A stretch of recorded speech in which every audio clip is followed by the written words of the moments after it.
These AP high school students from East Orange, New Jersey know about institutional racism, about white privilege, and what it means to be a young person of color in America today. And they have both strong opinions about it and a desire to learn more. Dr. Lenworth Gunther, a longtime civil rights activist, author, and educator, is here to share his knowledge and to listen. Mediocre teacher tells, good teacher explains, the superior teacher demonstrates, but the great teacher inspires. I learned more about how important it is for us to acknowledge institutional racism within our society and how it affects us personally and how we should acknowledge many aspects that make us who we are today. Dr. Gunther, like many civil rights activists, started his career in college in the 1960s. He received 4 degrees from Columbia University, a BA, 2 masters, and a doctorate. He went on to teach at the high school and university levels for 38 years, teaching classes in African and African American studies. 2 years after he began his teaching career, he helped prepare Columbia University's first African American studies curriculum. Since retiring from the classroom, Dr. Gunther has continued to mentor educators and young activists, working with various groups to foster positive community relations.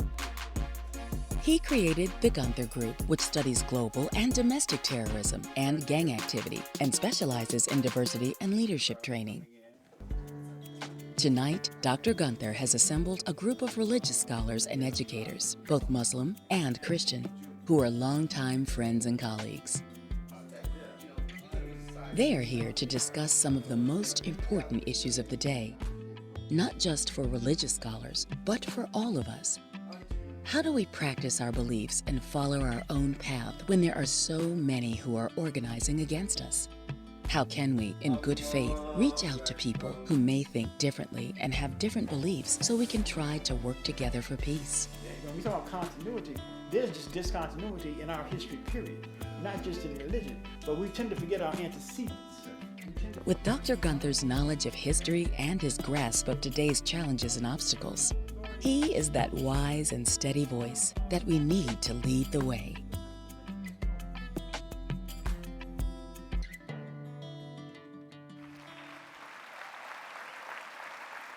Ladies and gentlemen, please welcome Dr. Lenworth Gunther.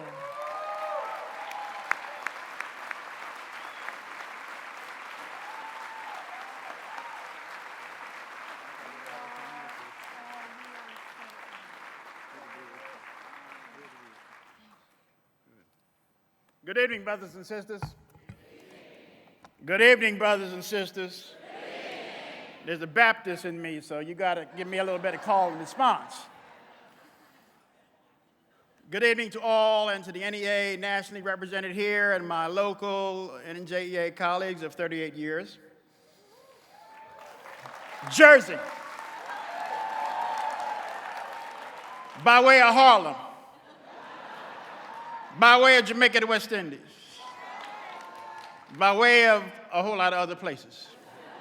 I thank you for this prestigious honor, whose iconic namesake kept the faith and fought the good fight to the very end, working closely with my friends, notably Tom Falaco and Jackie Greddington of East Orange, who are here tonight. They inspired me for so many years.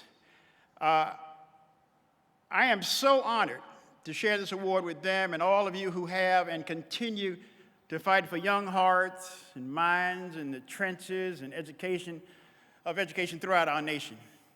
I want to thank my brother and my sister Jack and Karen, who are here tonight, my wife Maria, for standing by me. I remain your best friend, student, colleague, and fellow soldier on the battlefield in NEA's ongoing efforts to ensure equity in all spheres of education and society. My father was the president of the Harlem Labor Union in 1939 to 1941 before he became a chaplain in the Navy. And 50 years ago, we celebrate you, but 50 years ago on April 27th, 1967, I led a protest for undocumented workers in the cafeteria at Columbia University, where I was a busboy and a dishwasher, so that they could get better wages and I had the nerve to ask for my job back after leading a boycott. I got fired.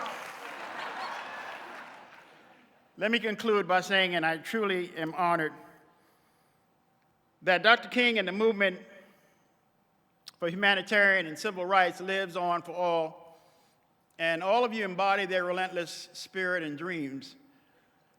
Let me divulge for 1 second by saying, as we would say in Haitian Creole, ensemble nous capables fait en différence pour chaque veine affecte le cœur. Together we can make a difference for every vein affects the heart.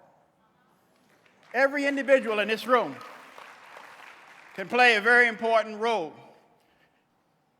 in embracing one person at a time, looking in the mirror and understanding that without your spoke in the wheel, that wheel will not move very well.